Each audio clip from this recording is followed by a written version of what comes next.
देखो हम लोग क्या पढ़ रहे हैं, उत्तर टिश्यू पढ़ रहे हैं। तीन शब्द दे रहे हैं लोग, टिश्यू, उत्तर,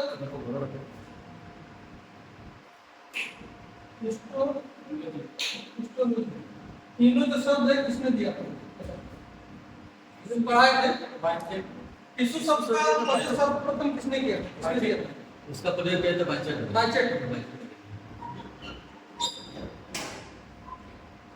वो उत्तर शब्द का प्रयोग किसने किया? जी एंड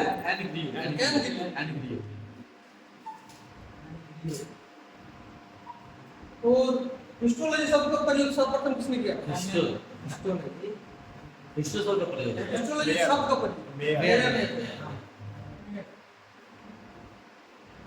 लेकिन अगर पूछा जाए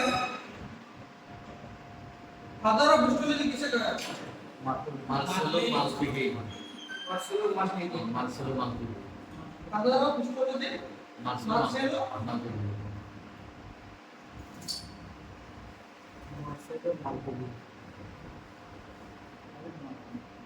उसको हम लोग एवं से याद कर सकते हैं। फादर ऑफ हिस्टोलॉजी डबल है मार्सेलो मास्पिटी।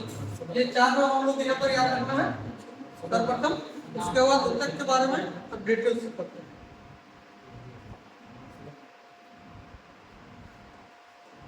उत्तर को कितने भागों में विभाजित किया?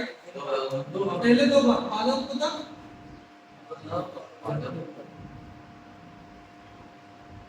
और जंतु।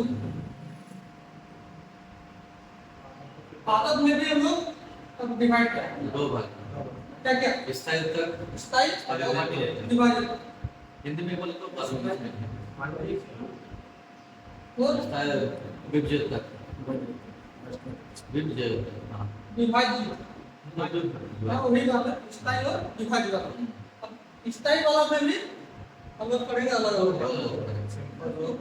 छोटा नहीं होता है। छोटा नहीं होगा वो लिखने वाला नहीं, वो नहीं होगा तो स्थायी परमानेंट हो गया, विभाजित वाला मैक्सिमम। स्थायी में तरफ इसका भी डिवीजन किया हुआ है। स्थायी में क्या क्या? सिंपल अपन लेते हैं। बोलिए। स्थायी उत्तर में एक तो सरल स्थायी तक एक जटिल स्थायी। सरल में तीन एक हो गया, इसमें भी दो भाग हो गया, सरल दो जटिल जटिल। हाँ ठीक अब सरल में तीन को इसी में सरल का मतलब सरल में तीन सरल का तीन तो मृदु विद्युत तक पैरेंट का हो गया तो पैरेंट का बोलते हैं इसमें। स्थूल का कॉलम करना उसके बाद स्थूल को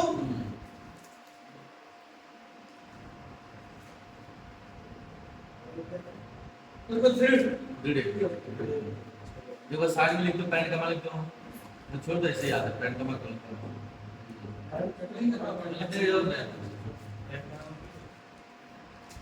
ठीक है क्या ठीक है हिंदी में लिख लो फ्रेंड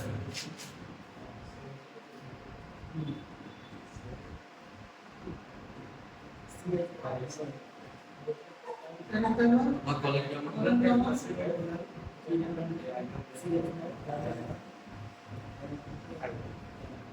दृढ़ को हम सब क्या लगा लेते हैं?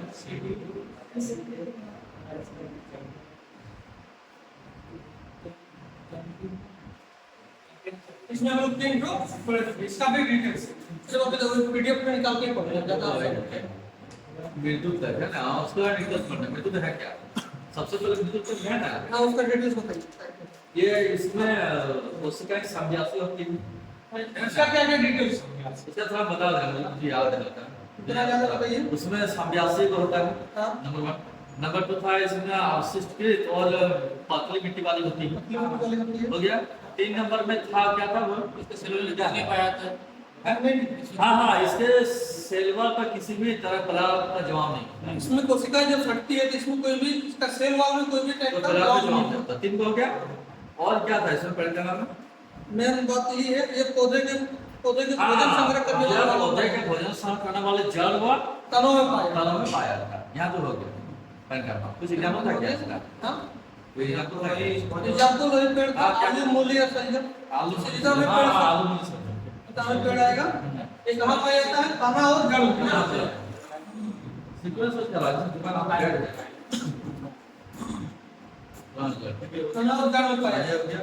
अब स्थूल कौन का उदाहरण? स्थूलकरण ना। अब स्थूलकरण में क्या था? परिक्रमा। इसमें देखो हम बता रहे हैं, इसमें यह है कि इसमें कोशिकाएं लंबी होती हैं। हाँ, इसके सेलुलर पर ये सेलुलर से जमा होता है। सेलुलर जमा होता है कि हाँ, नहीं? हाँ। जिसके कारण सेलुलर मोटी होती है। इसके एग्जाम्पल क्या हो जाएगा?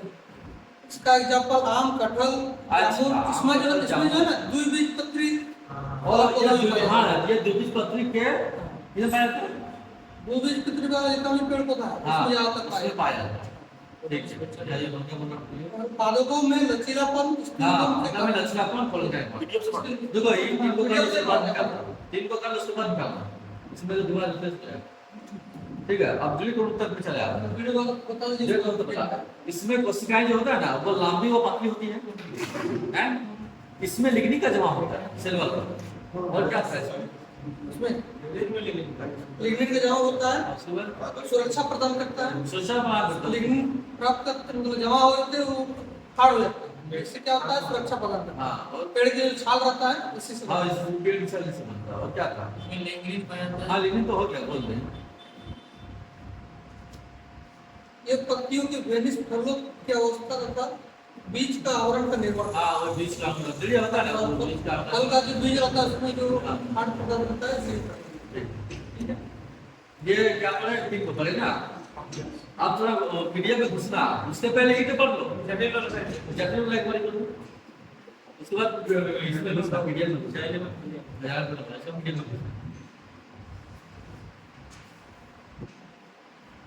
सरल वाला पढ़ ली। हाँ ये होगा जटिल वाला जटिल। जटिल वाला में कितना तक होगा? दो जाले तो फ्लो है। दादू साहब जालन तो बार बोला नहीं। जाले तो फ्लो है।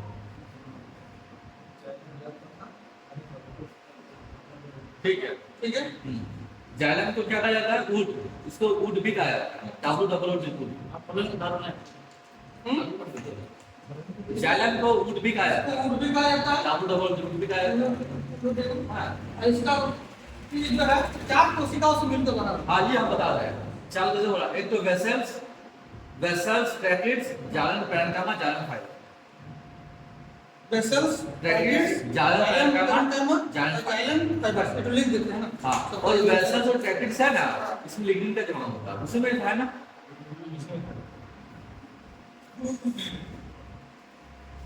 वेसल्स, ट्रैकिड्स, ब्रैकेट्स,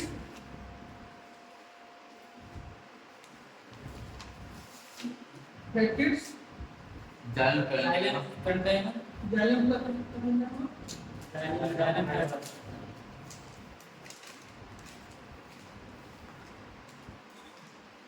तो जालन फाइबर।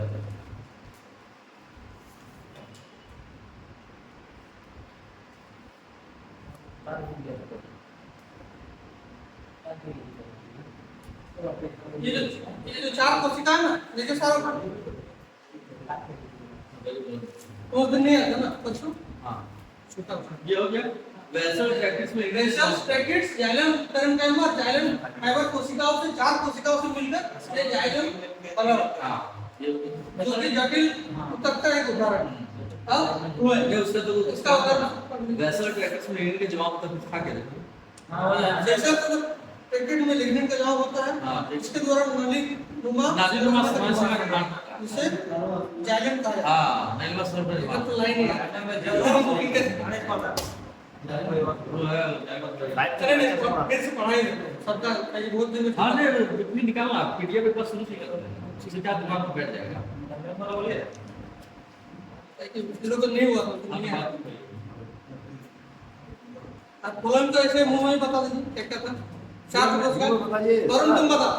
सर ऑनलाइन क्लास हो रहा है तो थोड़ी बताइए। अच्छा सबको बताएंगे। सीटीयू अब मैं बता रहा हूँ। कॉम्प्रिहेंसिव फ्लोएम पेरेंट का नाम है दो का नाम था, एक तो फ्लोएम में क्या क्या पाया जाता है आपको बता दो। सीपीयू क्या कॉम्पिटेंस है फ्लोएम पेरेंट का कंपोनेंट था, एक तो पहला क्या नाम था? Competence component. चार टाइप का कोशिकाओं से मिलकर ये भी पहला वाला क्या था? सीपीयू हाँ, सीपीयू, ठीक। सीपीयू कंपोनेंट सेल, और उसके बाद फ्लोएम पैरेंट का नाम फ्लोएम फाइबर। सीपीयू सीपीयू केंद्र में पाया जाता है। कंपेनियन कॉन्स्टेंटेनियन सीपीयू में केंद्र में पाया फ्लोएम पैरेंट का नाम फ्लोएम फाइबर। फ्लोएम पेरेंट और फाइबर दोनों में हाँ हाँ, सेम सेम, इसमें दो सेम रहेगा, कॉमन है।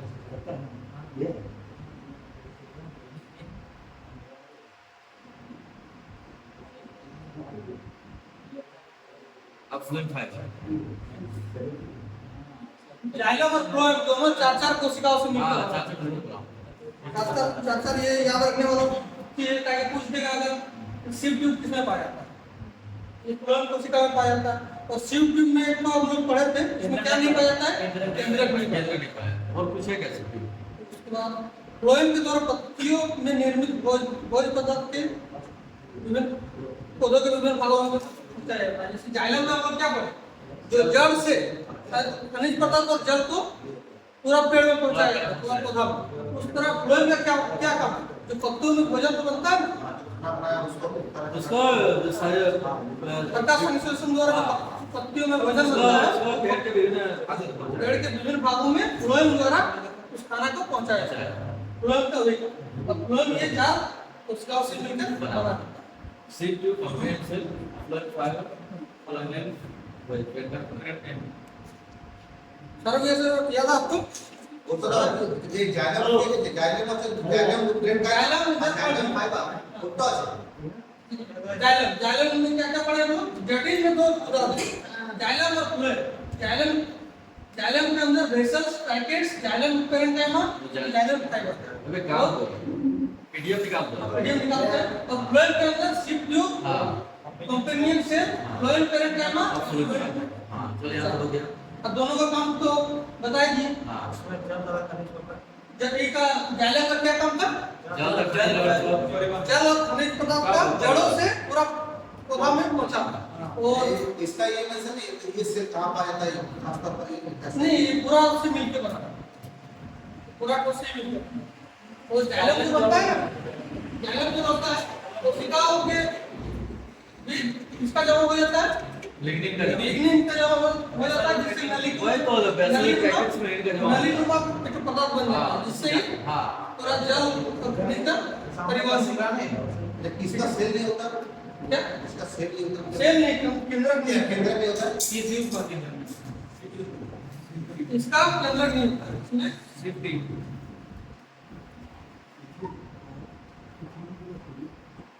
इसमें केंद्रक नहीं होता, सिप ट्यूब में केंद्रक नहीं होता। ये हम लोग का क्या करने वाले ठीक है। अब आप पीडीएफ पे चले जाइए। बाकी सब में कितना होता है? हाँ।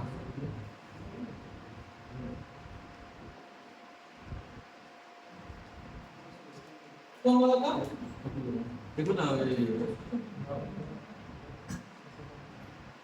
लाइक हाँ मिली देखो जो नहीं आएगा शुरू से कर रहे हैं, एक बार से वीडियो करा दो पूरा आंसर में पूरा डिस्ट्रिक्ट नहीं जाएंगे। सिर्फ वीडियो आगे भी बनाना है, प्लान वाला स्टार्ट करना है, उससे फंसे रहेगा नहीं कर दिया सिर्फ एक बार क्लिक ऊपर ऊपर से करा ऊपर विश्व सर्वप्रथम विश्व शब्द का प्रयोग किसने किया था? बाइचेट बाचेट ने किया था। विश्व शब्द बाचेट। बाचेट। और उत्तक शब्द का प्रयोग किसने किया था? एनडीयू। इस नाम याद रखने वाला है। उसका मेयर ने 1819 में हिस्टोलॉजी शब्द का प्रयोग किया था। हिस्टोलॉजी शब्द का प्रयोग किया था मेयर ने। लेकिन फादर ऑफ हिस्टोलॉजी किसे कहा जाता है? इटली के एक वैज्ञानिक थे मार्सेलो माल्पीगी। मार्सेलो माल्पीगी को फादर ऑफ हिस्टोलॉजी कहा जाता है, जो कि कहां के थे? इटली के एक वैज्ञानिक। ठीक है, चार नाम यहाँ पर आ गया। क्या नाम? नाम बोलिए। जो बाइचेट उत्तर और एनडीयू अच्छा तुम्हें बोलो बजट क्या था? बाकी सब में जो मसला सब एंड्रयू फादर ऑफ मार्सेलोमार्टी की और हिस्टोलॉजी शब्द का प्रयोग किसने किया था? मेयर। चार नाम याद हो गया। टिश्यू किसे कहते हैं? कोशिकाओं के समूह, बहुत सारी कोशिकाओं से मिलकर टिश्यू बनता है। ठीक है, आसान डेफिनेशन है। जब कोशिकाएं समूह में होती है तो तक कहा जाता है समूह में मौजूद कोशिकाओं के बीच जो स्टाम रहता है उसे कोशिकीय स्टाम कहा जाता है। बहुत सारा अंतर कोशिकीय स्टाम कहा जाता है। बहुत सारा कोशिकाओं से मिलकर जो होते बनेगा तो बीच बीच में कुछ स्टाम रहेगा ही ना। ऐसा नहीं कि मान लो एक कोशिका जो बीच बीच में स्टाम रहता है उसको क्या कहते हैं हम लोग? इंटरसेलुलर स्पेस कहा जाता है। अंतर कोशिकाएं स्टाम कहा जाता है। और इस स्टाम पर एक तो द्रव जमा होता है। उस द्रव को क्या करते हैं? लेकिन मैट्रिक्स बाद में करते हैं। अच्छा। अंतर कोशिकीय द्रव कहा जाता है। अब बहुत सारा जो द्रव जमा हो जाता है उसके समूह को हम लोग मैट्रिक्स कहते हैं। देखो यहाँ पर डेफिनेशन दिया है। इसे कॉमन रूप से या सामूहिक रूप से मैट्रिक्स कहा जाता है। दो नाम आ गया है, अंतर कोशिकीय द्रव और जो द्रवों का समूह हो जाता है बहुत सारा उसको हम लोग मैट्रिक्स कहते हैं। अब ऊतक को दो इसमें हम लोग डिवाइड किए हुए हैं, पादप ऊतक और जंतु ऊतक। जो हम लोग अभी पढ़े और थोड़ा डिटेल्स में देख लेते हैं वो हम लोग हो गया। हाँ, आगे बढ़ते जाओ। जैसे स्पीड में पढ़ा रहे हैं ऐसे ठीक है ना। अभी पूरी लिखने चलो, हो गया ये पीडीएफ दिया हुआ ये सारा है। स्टूडेंट डायरेक्शन दे रहे हैं। पादप ऊतक को हाँ ऊतक का हम लोग दो भागों में डिवाइड किए हैं, पादप ऊतक और जंतु। पादप ऊतक को भी हम लोग दो भाग में पहले डिवाइड किए हुए हैं, स्थायी ऊतक और विभाज्य ऊतक। विभाज्य जो होता है और स्थायी में एक पेज बन के रहेगा। अस्थाई में ये होता है, विभाजन नहीं होता। इस वो रह जाता है। विभाज्य उत्तर में अपनी बात को फिक्स हो जाता है, मतलब वो और डिवाइड वो डिवाइड नहीं होता। मान लो स्थायी ऊतक जो एक तो है एक ही रहेगा। हाँ, ये और विभाज्य ऊतक ये बढ़ते रहता है। इसका भी हम लोग उदाहरण पढ़ेंगे। विभाज्य ऊतक जो पेड़ का टहनी सब लंबा होता है, हाँ। विभाज्य दो से बढ़ता है। घास का सेल का फिक्स हो गया और उसका सेल नीचे नहीं होगा, बात हो जाएगा। नहीं वो नहीं। घास के अंदर ही दो प्रकार के सेल रहता है, स्थायी भी रहता है और विभाज्य वाला भी रहता है। स्थायी हो गया जाइलम फ्लोएम वो सब जो रहता है स्क्लेरेंटम पेरेंटम वो सब स्थायी। और जो तना में रहता है नहीं तो जो क्या बोलते हैं उसका टहनी सब जो बढ़ता है आगे बढ़ता है वो विभाज्य ऊतक की तरफ। ये पढ़ते हैं विभाज्य उत्तर इसमें सब दिया होगा, अपने आप समझना है। तो स्थायी ऊतक को पढ़ते हैं हम लोग।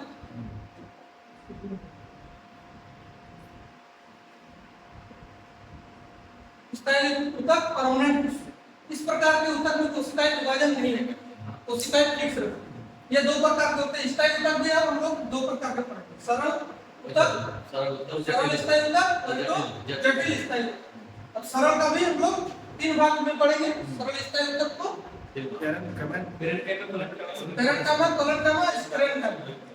इसको डिटेल में पढ़ते हैं। मृदु ऊतक जिसे पेरेंकाइमा कहा जाता है। ये एक ही प्रकार के ऊतक में कोशिकाएं समव्यासी। तो इसका डेफिनेशन कैसे करेंगे? समव्यासी सब बराबर समव्यासी तो उसका व्यास समानता हुई इसका देखने मतलब मृदु ऊतक कोशिकाएं अपेक्षाकृत अविशिष्टीकृत एवं पतली मिट्टी वाली। इस प्रकार के ऊतक में कोशिकाएं स्पर्श करने वाले सेल वॉल पर किसी भी यौगिक का जवाब होने नहीं देती। अगर यहाँ पर जो तीन कोशिकाएं मिल गई ऊतक बना, इसमें जो इसका सेल वॉल सब स्पर्श कर रही है, इसमें कोई भी यौगिक का जवाब नहीं होता। कोई भी यौगिक का जवाब किसमें नहीं होता है? मृदु ऊतक। पेरेंकाइमा में कोई भी यौगिक का जवाब नहीं होता। अब मृदु ऊतक का क्या काम है? कहाँ पाया जाता है? ये पौधे के वजन संग्रह करने वाले भागों जड़ तथा तना में पाया जाता है। पेरेंकाइमा कहाँ पाया जाता है? जड़ व तना। मृदु ऊतक कहाँ पाया जाता है? जड़ और तना में पाया जाता है। तुम लोग देखो, तुम लोग नया उसको नहीं किया, हम लोग सबका किया होगा। आगे वो वीडियो भेज दिया ना, कर लेगा आगे बढ़ा। आप सेकंड नंबर देखेंगे स्थूल कण ऊतक, तो पेरेंकाइमा कहा जाता है। इस प्रकार के ऊतक में कोशिकाएं लंबी होती हैं। इसमें कोशिकाएं क्या होती है? लंबी होती है। इस प्रकार के ऊतक में कोशिकाओं के स्पर्श करने वाले सेल वॉल में सेलुलोज का जवाब होता है। उसमें हम लोग क्या पढ़े? उसमें कुछ जवाब नहीं होता, लेकिन इसमें जो है सेल के जो सेल वॉल होता है इसमें किसका जवाब हो जाता है? सेलुलोज का जवाब हो जाता है। इसमें होता है स्थूल कण ऊतक, उसको हम लोग पेरेंकाइमा कहते हैं। ठीक है, सेलुलोज का जवाब हो जाता है जिससे सेल वॉल मोटी हो जाती है। इसके कारण क्या होती है? सेल वॉल मोटी होती है। जैसे एंजियोस्पर्म, आम, कटहल, जामुन था, ये सब में जो रहता है उसको मतलब पाया जाता है। यह द्विबीजपत्री के तने तथा पौधे के छाल में पाया जाता है, जिसके कारण वो सब मोटा होता है। छाल और क्या बोला गया है? तना। और सबसे महत्वपूर्ण बात इसमें क्या है? पादपों में लचीलापन जो होता है किसके कारण होता है? स्थूलपन के कारण होता है। एग्जाम में पूछ देगा उनमें से किसके कारण पादपों में लचीलापन होता है? इसके कारण होता है पोलन का, इसको हम लोग स्थूलपन कहते हैं। पोलन कुछ याद लगा लचीलापन और पोलन का चलो ट्रिक कुछ लगा ठीक है पोलन का ट्रिक इस वाला है ये से रखना पड़ेगा। वो हो गया ठीक है ना? आगे वो ट्रिक आपको आ जाता है। ये उस दिन पर डिस्कस होना 1.5-2 घंटे क्लास में क्या क्या पढ़े हम लोग? दो क्या क्या पढ़े? कहाँ पढ़ लिया मन बिल्कुल कर और बिल्कुल कर स्कूल अब पढ़ेंगे ब्रीड कौन? इसको इंग्लिश में बोला जाता है स्क्लेरेंकाइमा। इस प्रकार की ऊतक में कोशिकाएं लंबी तथा पतली होती हैं। उसमें सिर्फ लंबी होती है, इसमें पतली भी होती है, मोटी भी होती है जिसके किनारे नुकीले होते हैं। यह कोशिकाएं दिखने में तंतु के समान होती हैं, मतलब रस्सीनुमा इसका सेल होता है। कोशिकाओं को स्पर्श करने वाले सेल वॉल पर लिग्निन का जवाब होता है। उसमें क्या होता था? मृदु में क्या सेलुलोज इसमें स्थूलकोण में क्या होता था? उसमें सेलुलोज लेकिन दृढ़ कोण ऊतक में क्या आता है? सेल वॉल में लिग्निन का जवाब पाया जाता है, जिससे व्यस्क अवस्था में यह कोशिकाएं मृत हो जाती है। व्यस्क होने पर यह मृत हो जाती है। इसमें क्या होता था? दृढ़ हो जाता है, तो मोटा हो जाता है, मोटा हो जाता है। और इसमें क्या होता है? मृत हो जाता है।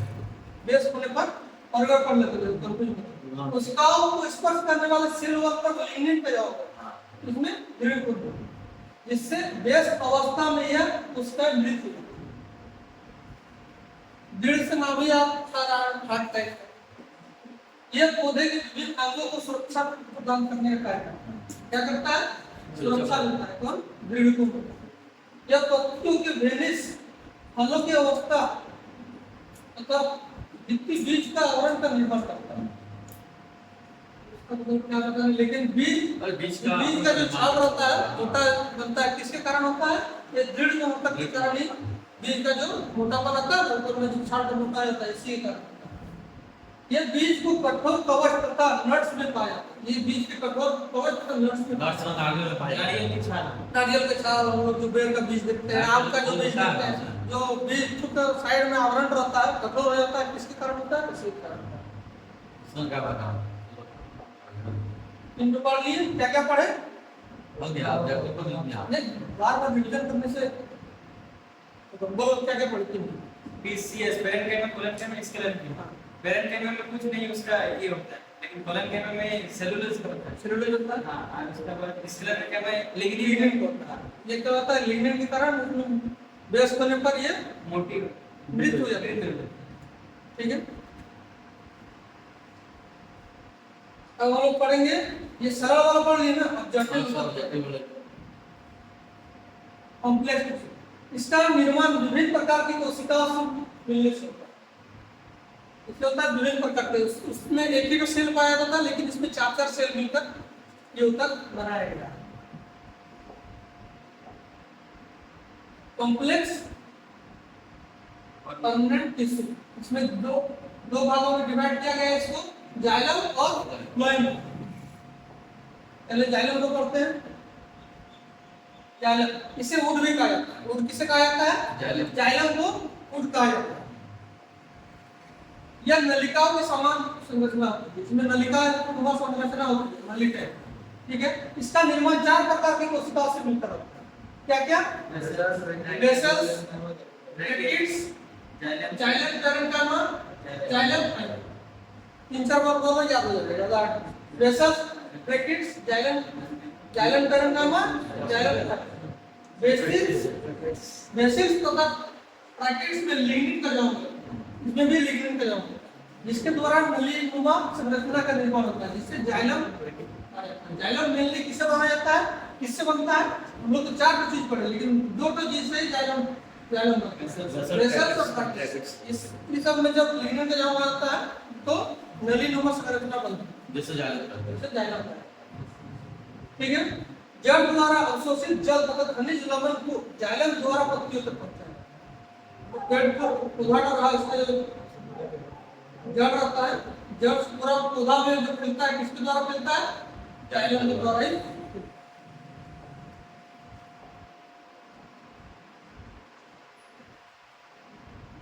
अब देखो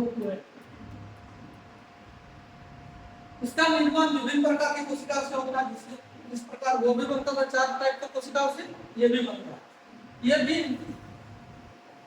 ये भी नलिका के समान संरचना होती है, इसमें भी नलिका बना रहता है जो जीवित कोशिकाओं से बनी है। ये जो जीवित कोशिकाओं से बनी होती है वो क्या होता था? लिग्निन होता था। लिग्निन जब सूख जाता था उसका जमा होता था, जिससे नली बनता था। वो हो सकता है मृत वाला था, लेकिन ये जो है फ्लोएम किससे बना रहता है? जीवित कोशिकाओं से बना। इसमें ये भी 4 टाइप का सेल से बना। क्या क्या? Sieve tube, companion cell, phloem parenchyma और फ्लोएम पैरेंकाइमा। क्या क्या? Sieve tube, companion cell, sieve tube, companion cell, phloem parenchyma, phloem parenchyma. ठीक है, याद हो गया ना? सिप ट्यूब में क्या नहीं पाया था? केंद्रक नहीं पाया था सिप ट्यूब। फ्लोएम के द्वारा पत्तियों में निर्मित भोज्य पदार्थ को पौधों के विभिन्न भागों तक पहुंचाया जाता है। पेड़ पौधा में भोजन कहाँ बनता है? पत्तियों में किससे बनता है? क्लोरोफिल में। क्या होता है? सूर्य को प्रकाश मिलता है। कौन प्रोसेस को क्या बोलते हैं? फोटोसिंथेसिस। फोटोसिंथेसिस का संश्लेषण। उससे जो भोजन बना, तो भोजन तो हस्तांतरण करता है पूरा पौधा में। पूरा पौधा में तो उसको फैलाना है ना। कौन फैलाता है इसको? फ्लोएम फैलाता है। कौन फैलाता है? तो ये बोला गया फ्लोएम के द्वारा पत्तियों में निर्मित भोज्य पदार्थ को पौधे के विभिन्न भागों में पहुंचाया। अब देखो हम लोग जो पढ़े थे, अब ये वाला मैं छोटे ऊपर इस टाइप पढ़े थे ना एक तो। हां, अब क्या पढ़ेंगे? विभाजन। इसमें विभाजन, उस समय विभाजन नहीं होता, एक तो सेल है तो एक तो सेल ही है, लेकिन इसमें सेल सबका विभाजन होता है। विभाजन होता है इस प्रकार इस ऊतक में शामिल कोशिकाएं विभाजन करती है। क्या करती है? विभाजन करती है, जिससे पौधे के शरीर का आकार बढ़ता है। पौधे के जो शरीर का आकार जो बढ़ता है किसके कारण बढ़ता है? इसी ऊतक के कारण, विभाजन के ऊतक के कारण। ये 3 प्रकार के होते हैं। क्या क्या? एपिकल बोलो। एपिकल क्या? इंटरकैलरी, क्या है? लेटरल, सब तो हिंदी सब दिया हुआ है। सिस सब तो नाम से ही याद है। सिस विभाजन की होता है। बड़ा आगे बढ़ाते जा। सिस विभाजन की होता है। एपिकल देखो पता नहीं थोड़ा ये क्या होता है? ये पौधे के शीर्ष भागों में होता है। पौधे के शीर्ष भागों में क्या पाया जाता है? शीर्ष विभाजन के उत्तर शीर्ष भागों में पाया जाता है। इससे पौधे की लंबाई में वृद्धि होती है। पौधा जो लंबा होता है इसी के कारण होता है, शीर्ष विभाजन के उत्तर के कारण। अब अंतर्वैशीय विभाजन के उत्तर ये कहाँ पाया जाता है? ये पौधे के अंतर्वैशियों पर पाया जाता है। बीच में जो जो दिया हुआ है इसके द्वारा पौधे की शाखाओं की लंबाई बढ़ती है। अच्छा, शाखा निकलती है चारों तरफ से, उसका जो वृद्धि करता है ये करता है अंतर्वैशीय विभाजन के उत्तर करता है। लेकिन जो ऊपर में जो शीर्ष में बढ़ता था वो एपिकल के कारण बढ़ता था।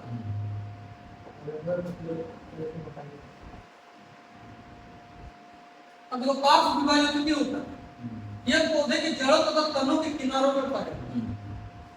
कहाँ पाया जाता है? जड़ तथा तनों के किनारों पर पाया जाता है। इसके द्वारा पौधों की तने की मोटाई तथा गोलाई में वृद्धि होती है। मोटाई और गोलाई बनाने के लिए उसका जो वृद्धि होता है किसके कारण होता है? उसी कारण होता है, पार्श्व विभाजन के उत्तर के कारण होता है।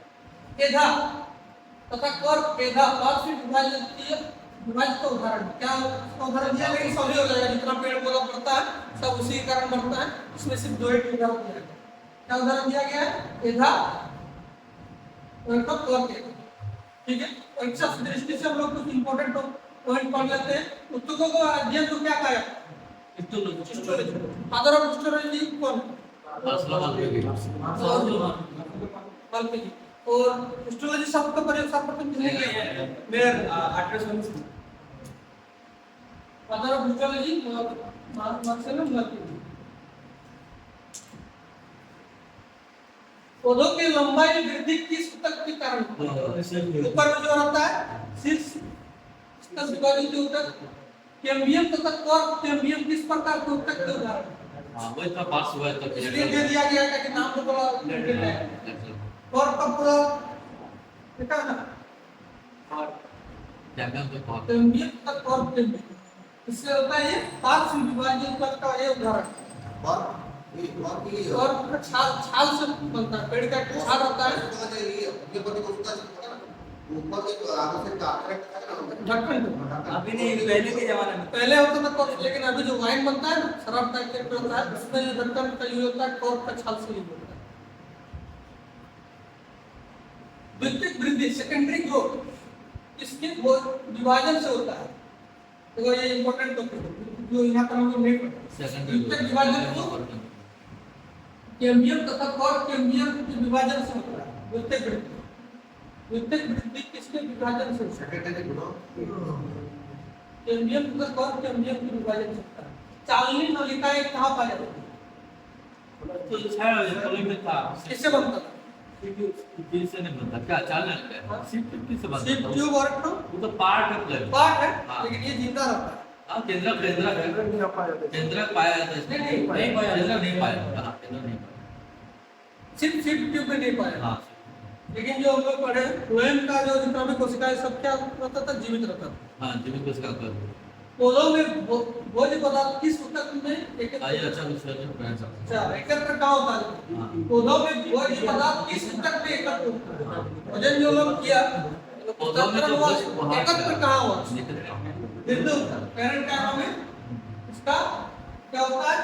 एकत्र होता किया जाता है। संवाद मंडल द्वारा उद्गम होता है, क्या होता है? पौधा बहुत 30 ऊपर ना